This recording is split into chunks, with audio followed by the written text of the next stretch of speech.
Math standard 8.G.B.7. A cross-section of a ramp is shown.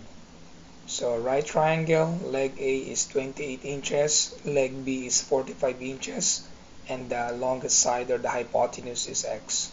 The length of the base is 45 inches and the height of the ramp is 28 inches.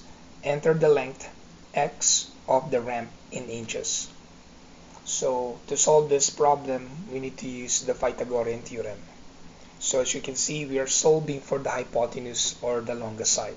So to solve for the longest side, we can use the formula C is equal to the square root of a squared plus b squared.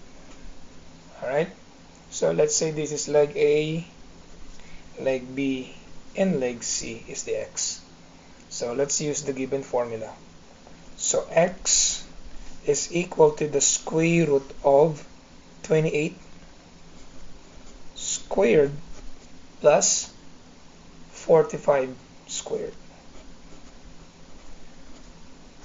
Alright, now if this calculator is allowed on the test, you can just simply type in second square root of 28 exponent 2 plus 45 exponent 2, and you can easily get the answer.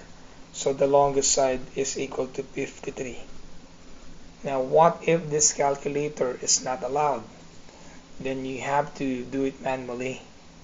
Alright, you have to multiply the 28 twice by itself, and then the 45 as well, 45 times 45. Then you need to add the 2 and then solve for the square root.